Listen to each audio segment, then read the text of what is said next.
really obvious luxury brands in like white people, to me, tells it's like Republican. I am obeying the rules of the patriarchy. As you can see, the clothes I'm wearing are the smallest clothes I can possibly fit into. I am obeying the rules of capitalism. As you can see, the clothes that I'm wearing are the most expensive clothes that I can afford. Yeah. And it's like, you're right, it all seems very like uncomfortable. Uncomfortable. Like psychically and physically. Yeah. Welcome back. You're listening to Hysteria, the podcast that makes husbands and boyfriends nervous. Has your husband ever listened to an episode and been like, so what's going on with you? No, he does not listen to that. He does not listen to the show. My husband has. He occasionally gets updates from his friends who do. Oh, okay. My husband does. And sometimes he'll be like, you want to talk about something on your mind? What's going on? You're like, nope, I got it all off my chest. Not all of my opinions on men have to do with you, sir. Right. Man. Stop making it about you. Stop making it about you. I'm mad at men. You are of men, but you're not all men, right? Right. Anyway, I do think it's, but you know what? We love it this way. This is how we want it. We want boyfriends and husbands to be like, I've got it good. I got to hang on to this. I got to pull my weight. Alyssa. Yeah. What's going on with your TikTok FYP page? Okay, Erin, it is just clogged with things. The designer goods market has been in flux post-pandemic. People are tightening their budgets with the rising cost of living. And luxury fashion behemoths like LVMH and Kering, which owns Gucci, Balenciaga, and Saint Laurent, were reporting all-time lows in income last year. Tastes are also changing. Gen Z consumers prefer vintage goods on the resale market, and fashion haven't found their groove in appealing to the younger market. Erin, today you and I are going to chat about what impact politics are having on the luxury fashion and vice versa. All right. Let's talk about it. Let's talk about it. What's the first fancy thing that you bought for yourself? Like luxury item? Have you ever bought yourself a luxury item? I've bought myself a couple. My first one ever was a wool Kate Spade bag in 1998 that I bought after saving up all of my overtime checks from Thatcher Profit and Wood when I was a commercial real estate paralegal. That's my origin story. So how did it make you feel? Like when you... Literally like Mary Tyler Moore.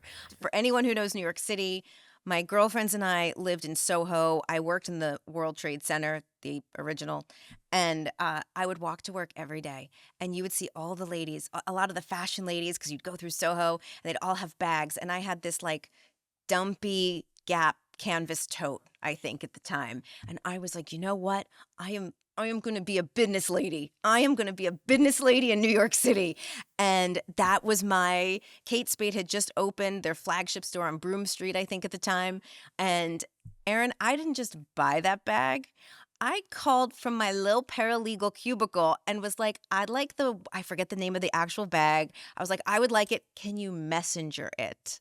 And they messengered it to the World Trade Center. And I thought I was the fanciest bitch in the Twin Towers, for sure.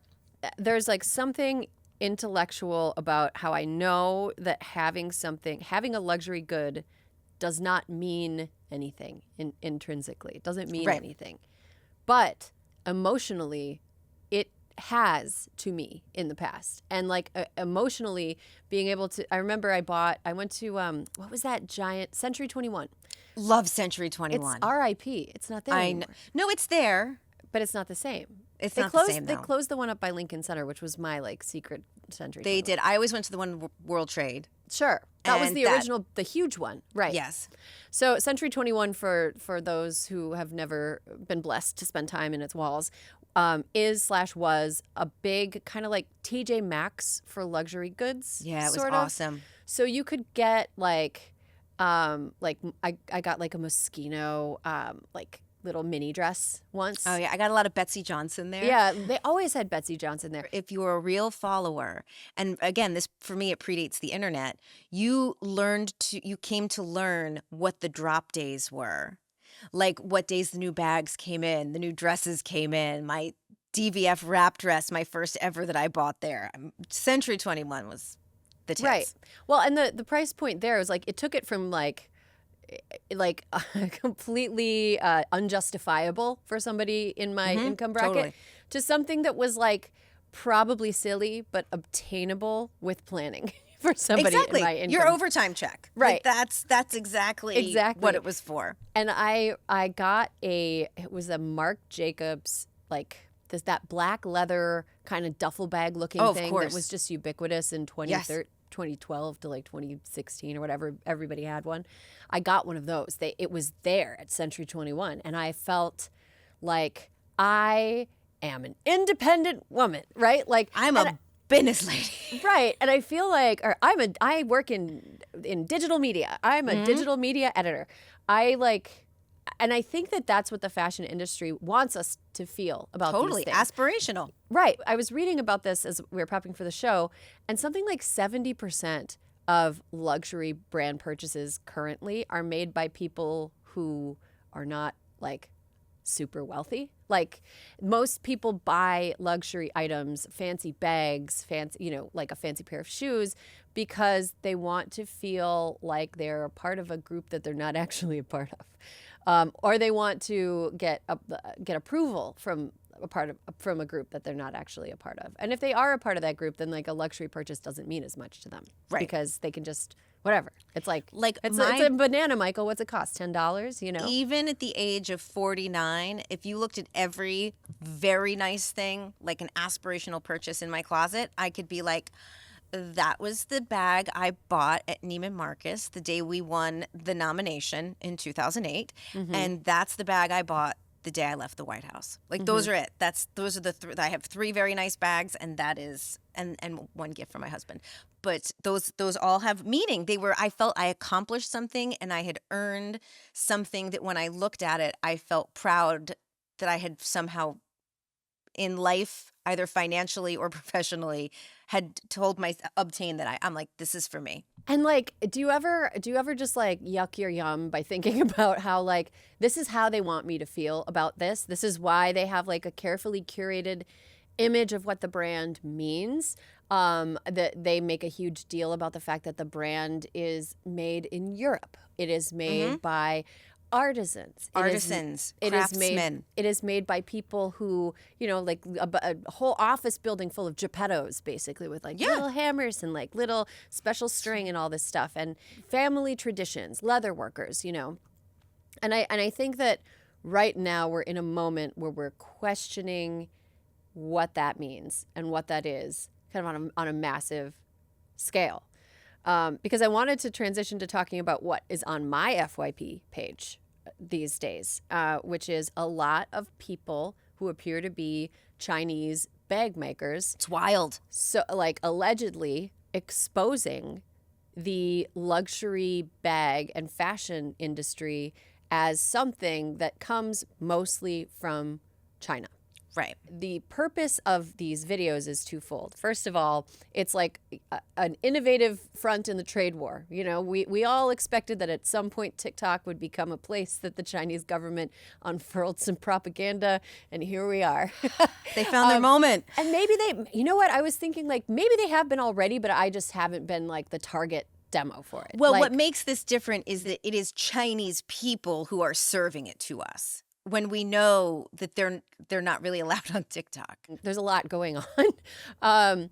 So there'll be a video of somebody, the one that I saw first was somebody that was like, I make Birkin bags. This is your Hermes Birkin bag. And, this is supposed to cost like $40,000 if you buy it in the store. But here's how much it actually costs us to make. Like, we use very high quality leather. We use very high quality thread. I'm a very good, leather worker, blah, blah, blah, blah. So, and then the video is like, it costs us like $1,500 to actually make this, and then you're getting a like 40 times markup or whatever.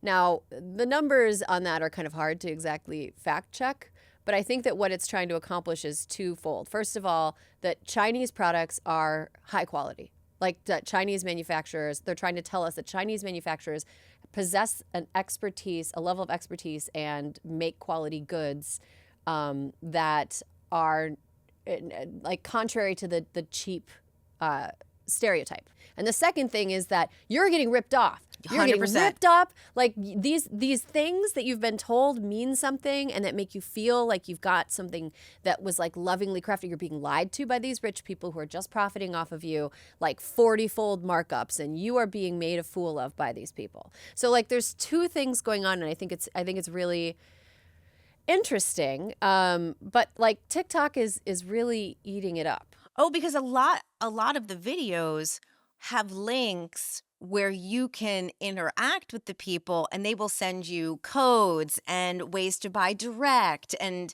it is talk about Pandora's box. I'm almost positive that this is some form of propaganda or messaging. But I also want to say that it's not like America doesn't have its own propaganda. Like the entire movie industry for a long time was mostly American propaganda, like showing the world the Americans that we're like, these are what Americans are like, and this is what Americans do, and it's actually kind of just like fantasy. So there's nothing sinister about a country using propaganda because everybody does it, right? I think that they are they really did a good job with this because they figured out that like TikTok loves a scam. They love to like be the ones that are onto it. TikTokers also love a deal. They also love a dupe. They love to be able to like get around the hierarchy and to somehow like outsmart people that are trying to make fools of them. And so I think it's taken hold pretty well because of those things. Yeah, I mean, I've seen it in my feed, and I really only use mine for cats in the pit, you know? So the fact that it made its way to me, I was getting a lot of ads about Lululemon, and I wanted to be like, oh my God, because I bought a pair of leggings a couple weekends ago from like Beyond Yoga, and now I'm getting like Lululemon, the influencers outside of like one of their factories, and she's like, in here, we're making your Lululemon leggings, and they're $5 or $6, and you're paying $100, but you can get them here through this link. And I was like, huh. Yeah, exactly. What happens when you click that link? What information is passed along? Right. We're not teaching children good internet literacy. These kids are selling all their data left and right. Left. Just clicking on what's that? What is the name of there's the other TikTok? Red Note. Red Note. And there's no English. Like people are just clicking I accept and there's just like no English on that. Like they couldn't possibly be reading anything. It's all in Mandarin. Right. Ni hao. Sure. That sounds fine to me. I think that there's this sort of privacy like nihilism, this fatalism, nihilism among young people that are like, whatever, Mark Zuckerberg already has all my data. Like, who it's gonna cares happen anyway. Yeah, like I've already like shown my boobs to Mark Zuckerberg. Why don't I just show them to everybody else? Like, who cares? Everyone's already seen them. Everybody's got my data. So I think that that's like also part of it. I think there's part of it are people being a little bit naive about how information about them could be used. And part of it is like people are like, I know that they're going to take it and I know they're going to use it and I just don't care. I guess that's one way to look at it. All right, we're going to take a quick break. When we come back, we're going to talk more about what's happening in the luxury goods market. Hysteria is brought to you by Babbel. You say you'll learn a new language every year, but few of us actually commit to it. Babbel makes it easy for you to learn one in less time than you think. This year, speak like a whole new you with Babbel, the language learning app that gets you talking. Learning a new language is the pathway to discovering new cultures, so why not embark on learning something new? Babbel's quick 10-minute lessons, handcrafted by over 200 language experts, get you to begin speaking your new language in 3 weeks or whatever pace you choose. And because conversing is the key to really understanding each other in new languages, Babbel's designed using practical, real-world conversations. Spending months with private teachers is the old way of learning languages, and nothing screams tourist like holding a phone translation app up to your face all day. Babbel's tips and tools are inspired by the real-life stuff you actually need when communicating. With a focus on conversation, you'll be ready to talk wherever you go. For example, I took French for 15 years. French was my minor in college. My pronunciation is terrible. I can read Le Monde, I can read Paris Match, but if I try to speak to a French person, they say, it's okay, we speak English. So I am trying to brush up on my pronunciation and put all of my actual knowledge to use. Need proof that Babbel gets you talking? Studies from Yale, Michigan State, and other leading universities continue to prove Babbel works. One study found that using Babbel for 15 hours is equivalent to a full semester of college. With over 16 million subscriptions sold, Babbel's 14 award-winning language courses are backed by a 20-day money-back guarantee. This year, get talking with Babbel. Let's get more of you talking in a new language. Babbel is gifting our listeners 60% off subscriptions at babbel.com/hysteria. Get up to 60% off at babbel.com/hysteria, spelled BABBEL.com/hysteria. Babbel.com/hysteria. Rules and restrictions may apply. This show is sponsored by BetterHelp. You know, it took me a while to get into therapy, but I started a few months ago, and now that I am doing my weekly session, I will tell you the one thing that I did not realize I had a problem with was making certain types of decisions.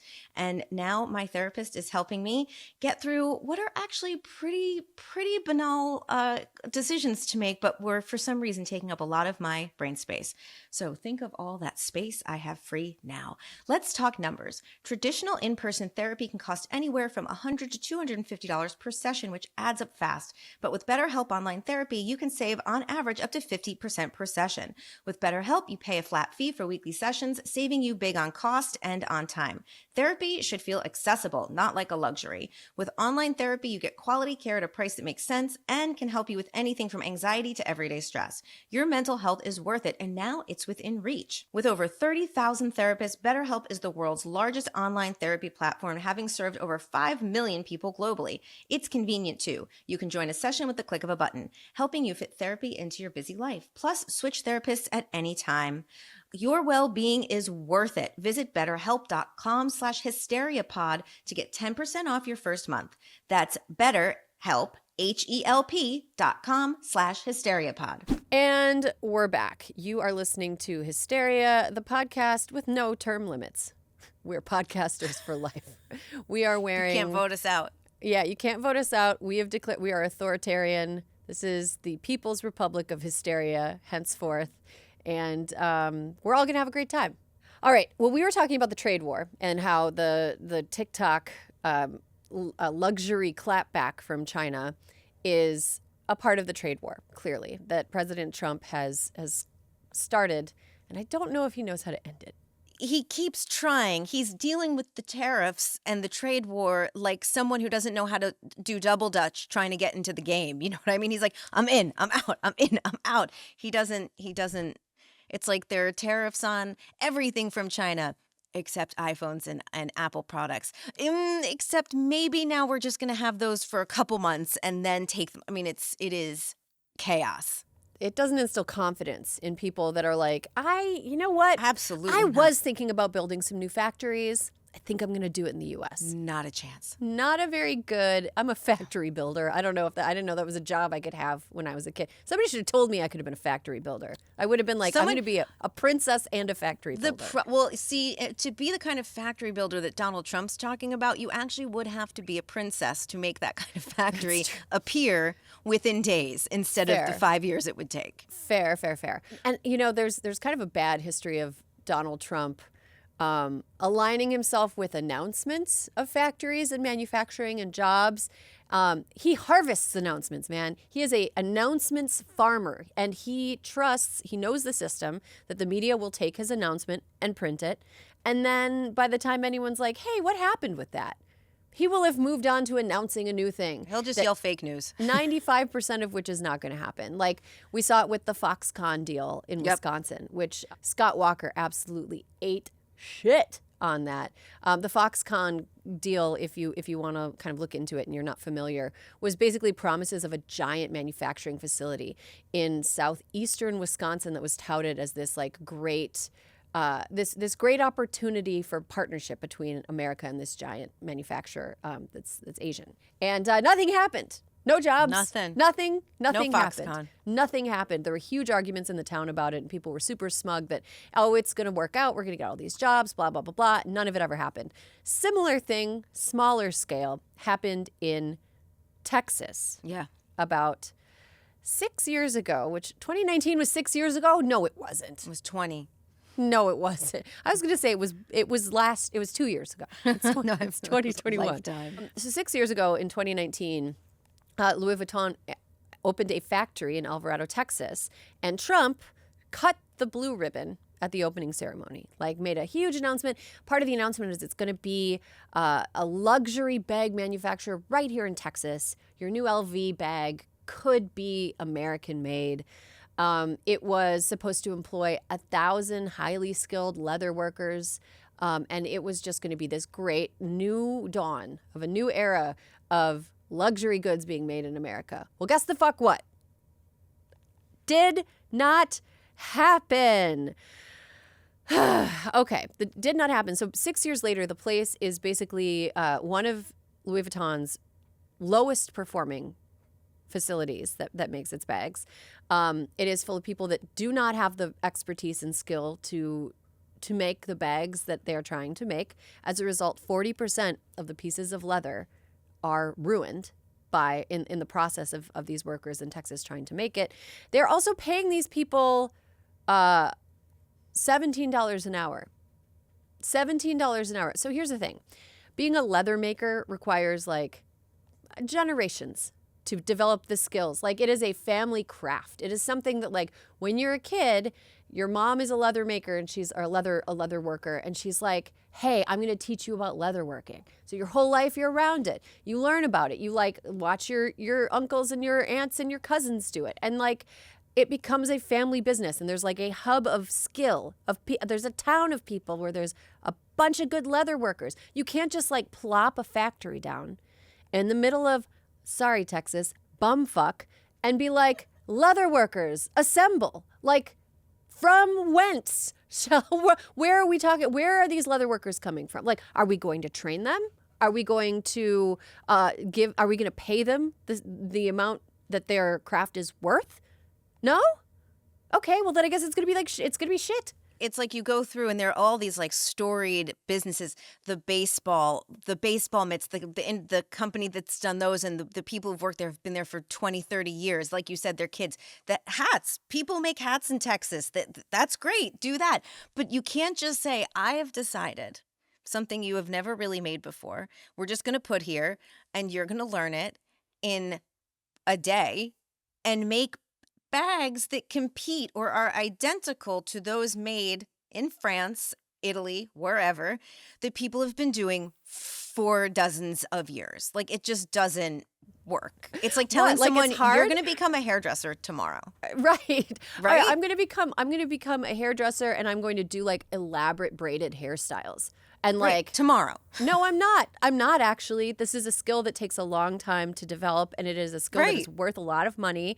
We can't just like force expertise to develop in places that we have invested nothing in it. So like Louis Vuitton actually kind of ripped off America by putting this plant in Texas. Because they got tax incentives. They got huge tax breaks to set up shop in Texas. That was great for them. You know, just like what happened with Foxconn. Foxconn made out great. Louis Vuitton made out great. And that's just what is going to happen if we just expect manufacturing of complicated items to just spring up here. We're not going to be able to do it. We don't know how to do that shit.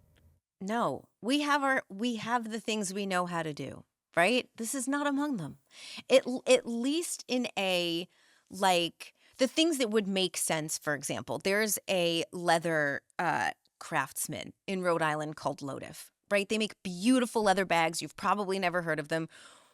If I were Donald Trump, I would go to a place like Lotif and be like, can you train them? Can you send people who can teach people? I don't know, but there are people in America who make beautiful leather goods. They just aren't in the random ass town in Texas that they picked to put the LVMH, and then not bring anyone who could help teach people potentially, if they even do. Like, I don't know if my hands could make leather, even if you taught me.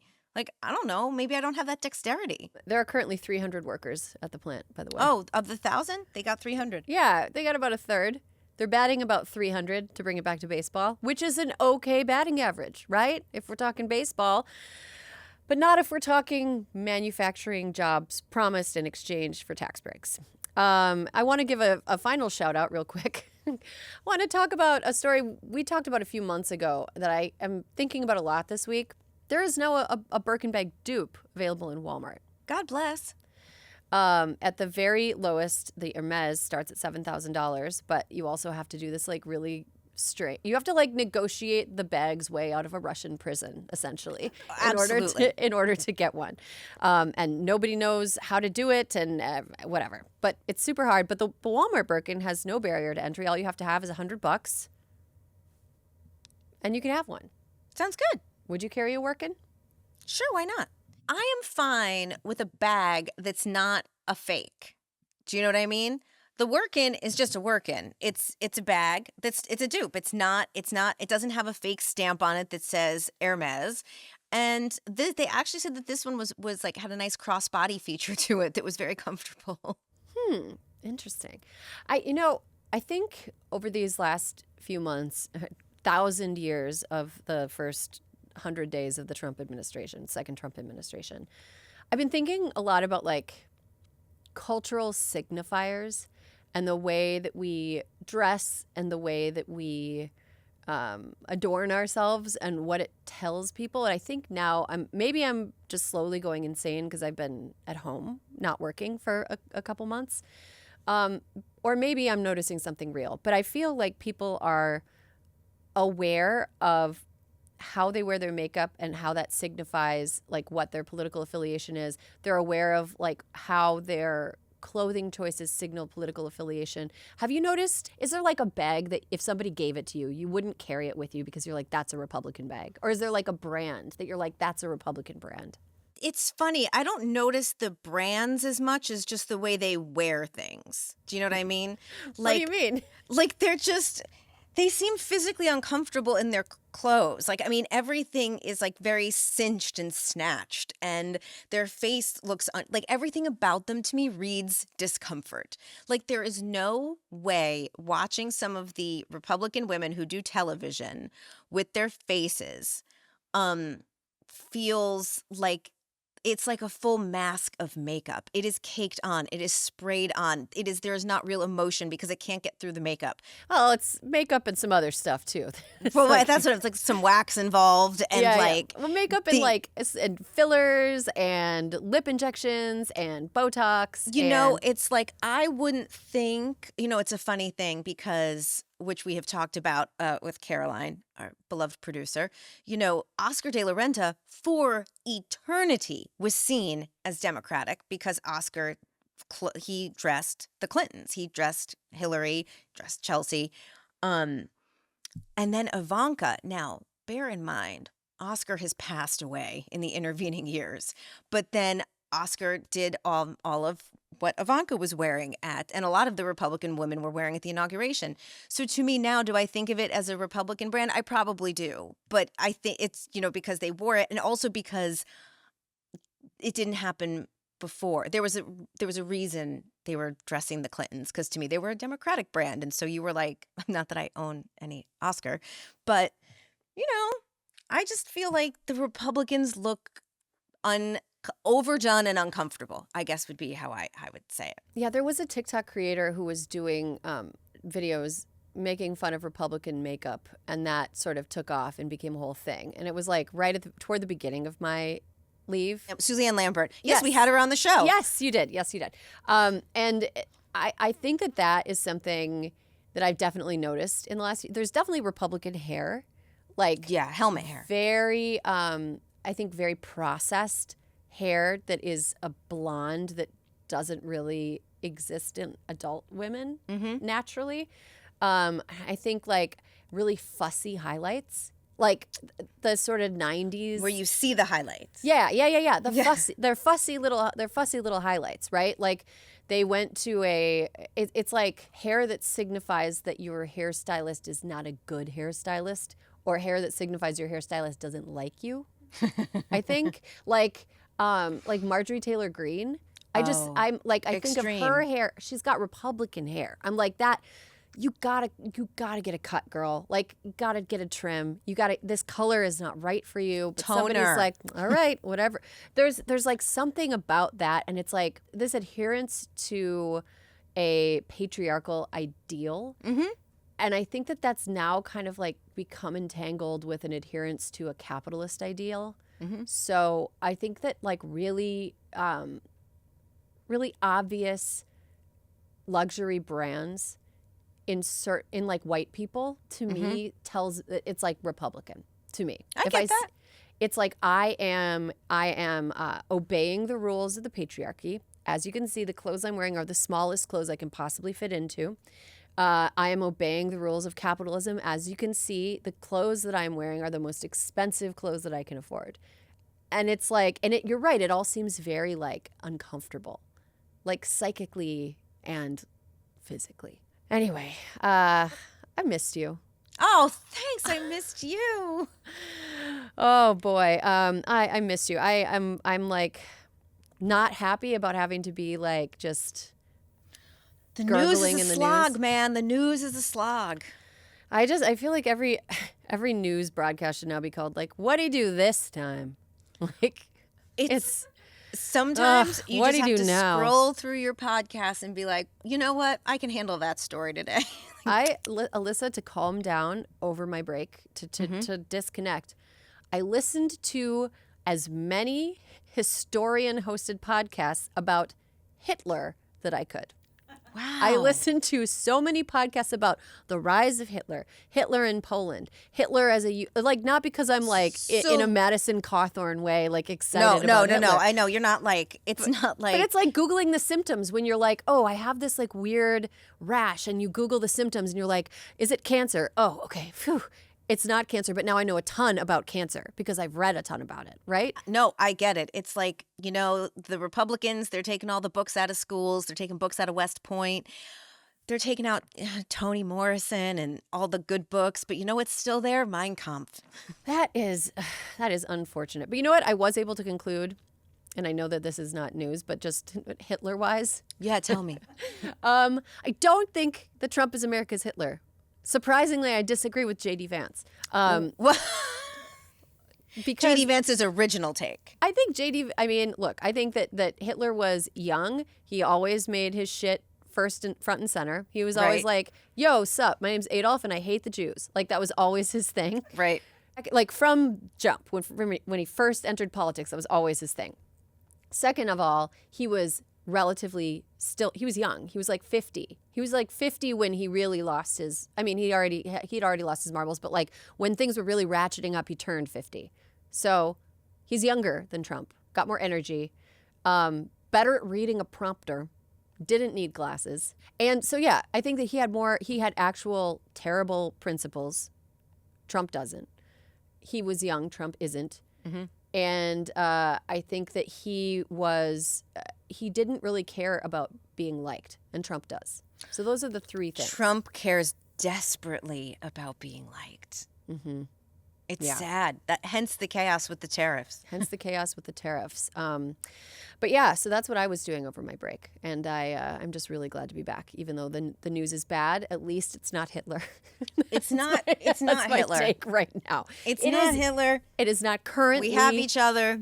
It is not currently. It might be Kaiser Wilhelm, maybe some Kaiser Wilhelm. That's fair, but not Hitler. So that's my words of. Have people been asking you to comfort them? Have people been coming to you and being like, "Hey, can you make me feel better?" And I can't. I can't either. I can't make you feel. I'm so sorry. I can't make anybody feel better except by being like, well, he's not Hitler. So someone the other day was talking to me. They're like, but they were kind of like, but tell me it's going to be better. Like the marches are going to work, right? And I was like, I got to be honest with you. I'm not really sure Trump internalizes the marches that much. I go, but I can tell you in the Obama administration, when like 10 people would chain themselves to the fence outside, we got real upset. So it's just a different time. I'm just worried, and sorry to bring it back to Hitler. I'm just worried that that the administration is waiting for their Reichstag fire. They're just waiting for an excuse to crack down. And so I was pleased to see that everybody at the demonstrations has been peaceful, like the large demonstrations, like the Bernie speaking in LA, Bernie at Coachella, like people have been very peaceful, and nobody's Woodstock 99 to that shit, No. So time I saw Metallica. But I saw with, man, that is What a story, Alyssa. I'm worried that, you saw with like the Tesla vandalism when Pam Bondi was like, this was like so stupid. If you vandalize a Tesla, you're doing terrorism or whatever. I think that if people allow themselves to get frothed up into violence in a public demonstration, then that will be used as an excuse. So without question, he tried to do it during the Black Lives Matter protests in Washington D.C. in Lafayette Park. Like, we know he wants to. He is jonesing to. Except then, DOD was like, absolutely not. What are you talking about? And that is not Pete Hegseth's DOD. So everything you're saying is completely correct. I just wanted to end the news segment today on a warning note that I think that if people are going out this weekend to protest, because I think there was another round of protests this weekend, just like if things start popping off, get out of there. Like, do not join in. Do not, if somebody starts if somebody seems like they're inciting, get out of there. I think that I would not put it past some of the groups that align themselves with MAGA to try to instigate. Absolutely. Exactly. So don't be instigated. Just don't take the bait. Don't take the bait. Don't stop, drop, and roll. Go home. Roll all the way home. If I see people rolling down the streets, I will. They'll know we listen to them. We'll know they listen to the podcast. I'll give them some merch. If I see you rolling down the street away from violence this week, I will give you a free Hysteria shirt. Okay, we're gonna take a quick break. When we come back, Sani Petty. Hysteria is brought to you by Fatty 15. You know, a lot of people worry about staying young. I'm not terribly concerned about staying young, but I do want to stay well. And for me, that means getting my sleep. My sleep has been terrible for the past couple of years. And it's not great when you're not sleeping. It kind of impacts every single thing you do that day and has a real compounding effect, which is why I am so excited to share with you guys C15 from Fatty 15, the first essential fatty acid to be discovered in more than 90 years. It is an incredible scientific breakthrough to support our long-term health and wellness, and you guessed it, aging and longevity. Based on over 100 studies, we now know that C15 strengthens our cells and is a key longevity-enhancing nutrient, which helps to slow biological aging at a cellular level. In fact, when our cells don't have enough C15, they become fragile and age faster. And when our cells age, our bodies age too. Fatty 15 is a science-backed, award-winning, vegan, patented, 100% pure C15 supplement. It's vegan-friendly, free of flavors, fillers, allergens, or preservatives. Fatty 15 has 3 times more cellular benefits than omega-3 or fish oil. By replenishing our cells with the essential C15 nutrient, Fatty 15 effectively repairs cells and restores our long-term health. Fatty 15 is clinically proven to raise C15O levels, resulting in lower cholesterol levels, healthier liver function, improved gut biome health, and improved red blood cell health within 3 weeks.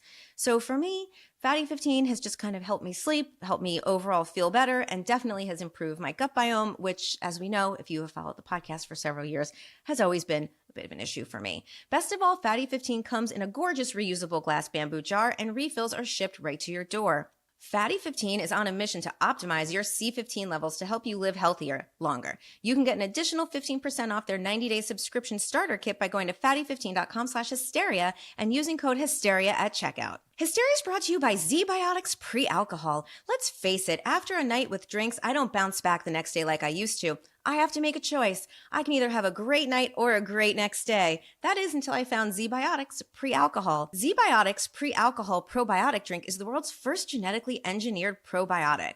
It was invented by PhD scientists to tackle rough mornings after drinking. And here's how it works. When you drink, alcohol gets converted into a toxic byproduct in the gut. It's a buildup of this byproduct, not dehydration, that's to blame for rough days after drinking. Pre-alcohol produces an enzyme to break this byproduct down. Just remember to make pre-alcohol your first drink of the night. Drink responsibly and you'll feel your best tomorrow. Every time I have a pre-alcohol before I drink, I notice a difference the next day. Even after a night out, I can confidently plan on doing my Hysteria outline without any worry the next day.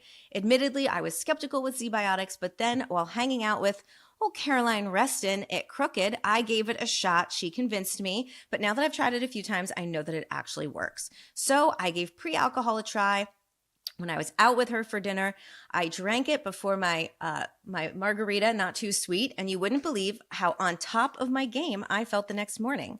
So spring is here, which means more opportunities to celebrate warmer weather. Before drinks on the patio, that tropical vacation, or just your best friend's wedding, don't forget your ZBiotics pre-alcohol. Drink one before drinking and wake up feeling great the next day. Go to zbiotics.com/hysteria to learn more and get 15% off your order when you use Hysteria at checkout. ZBiotics is backed with a 100% money-back guarantee, so if you're unsatisfied for any reason, they'll refund your money, no questions asked. Remember to head to zbiotics.com/hysteria and use the code Hysteria at checkout for 15% off. Thank you, ZBiotics, for sponsoring this episode and our good times. Now let's get to Sani Petty. Okay, Alyssa, I'm gonna kick it off. Okay. Because it's my first one back. I have a few. Take it out for a spin. I have a few banked, right? Okay. So here is my main Sanity Corner that is also petty this week. But I'll say it fits in the Sani category just because let's not get things too messy. The Ohio State University's football team attended a ceremony at the White House this week in recognition of their national championship season. I got to say I have mixed feelings about this, as I am an alum of the University of Notre Dame, which Ohio State handily defeated in the national championship game. But on the other hand, I am deeply embarrassed of some of the things that Notre Dame has produced, such as Amy Coney Barrett. So my feelings of my alma mater are mixed. If I had the choice to make again, would I go there? No. Do I want my kids to go there? No. Do I still get mad when we lose at football? Absolutely. Of course. Sports fandom doesn't. We're Big Ten. Come on. Doesn't make sense. I'm not Big Ten. I'm independent. Notre Dame football is independent. Is it? Yes. So Ohio State had to split their winnings with their conference, and Notre Dame got so much money. We have a building. Our main building has a golden dome on top of it, and that shit's real. I know, but you're spitting distance from Madison, so I always think he is Big Ten. I know. People do think that, but they're wrong. Which is now like the Big 20. So it's too Big 10. Anyway, so the Ohio State University attends a ceremony at the White House, which is a great opportunity for our self-declared masculine, manly man, President Donald Trump, and our slope-shouldered VP, J.D. Vance. Now, during the ceremony, there was a moment when an Ohio State football official was handing the trophy to J.D. Vance. J.D. did not understand that the trophy is in two pieces, a base and the actual trophy itself. Or heavy, apparently. Or that it was heavy.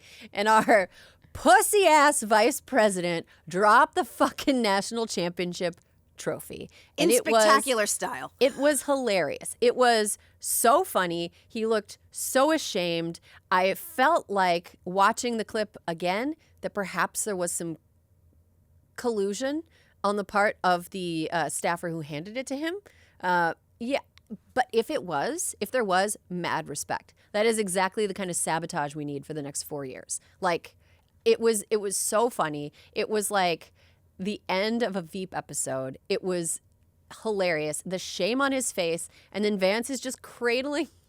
He's just cradling the trophy like he doesn't quite know how he's supposed to hold it. Like Kristi Noem holding a machine gun. Just kind of like, is this? And then standing there awkwardly. The football players kind of glancing at each other. It was a beautiful moment. And I love it whenever J.D. Vance eats shit. He is so stupid and lame. I want nothing but embarrassment for him. I was getting it back to back with Bowen Yang making fun of Peasant Elegy from SNL last week. Like, my feed was just dropping the trophy and Bowen Yang, like, back to back. It was honestly better than a Tums for my stomach. It's so funny though, because you're right, he really did he was like, I'm a hillbilly, but I'm not a hillbilly anymore. Do you know? And I hate hillbillies. Yeah, I hate hillbillies and peasants. I feel like the amount of shame that a hillbilly, like, that would bring great dishonor on his family. A hillbilly doesn't even know how to carry a big trophy. Come on, man. I would not trust him on the farm, if he couldn't hold a statue. That is, remember how he went swimming on the campaign trail and he wore a T-shirt in the pool? No. I just feel like all of this is like T-shirt in a pool vibes. Like, just fuck. It's so funny. Come on. Greenland, don't surrender to a man who can't even carry a trophy. Don't care about the $10,000 Trump says he's going to give you. It's like if somebody came up to me and was like, I will give you a cool $100 if you live in this trash can for 6 years. I would be like, Pass. No, I don't want to. No, thank you. This is not worth it to me. Anyway, Alyssa, Sani or petty? Oh, mine's almost exactly in the same sweet spot as yours. Okay, did you happen to see that Trump went down to the UFC fight in Miami? I saw that. As a rule, I ignore UFC because I think it's human dogfighting. It's fine. Well, this was fantastical because Trump, again, like he did last time, brings his entourage, right? I saw Dave Portnoy was there, which is funny because, last week Portnoy was like, what the fuck with these tariffs? This is crazy. So Trump had to bring him back in the fold because he's like, I can't have dissenters. I can't have dissenters. And he had like half the cabinet there. I think Marco was there. Tulsi was there. RFK was there. And Cheryl Hines was there. And Erin, I'm just going to tell you up front that selling your soul fucking backfires because Cheryl Hines, she sat for the glossy New York Times profile. She has aided and abetted every step of the way. Like Trump goes to do his receiving line. He's hugging, shaking, side kissing people. He gets to her. She leans in and he literally physically moves around her, does not make eye contact with her. And then I'm pretty sure it was Tulsi who was like standing next to her. Tulsi, they all like back away from Cheryl because they're like, oh my God, girl's toxic. We didn't realize it had gotten this bad. I don't know why, but I think it's hilarious because she sold her soul thinking she dressed up. She went to galas at Mar-a-Lago. She sold her soul. And guess what? It wasn't enough for him because he still fucking literally avoided her as if she were healthy food. Like she were a green vegetable that was lightly She might as well have been broccoli. It was the greatest. I rewound it so many times. And I was like, could this really be? Is this? I'm like, this must be edited. No. It was real.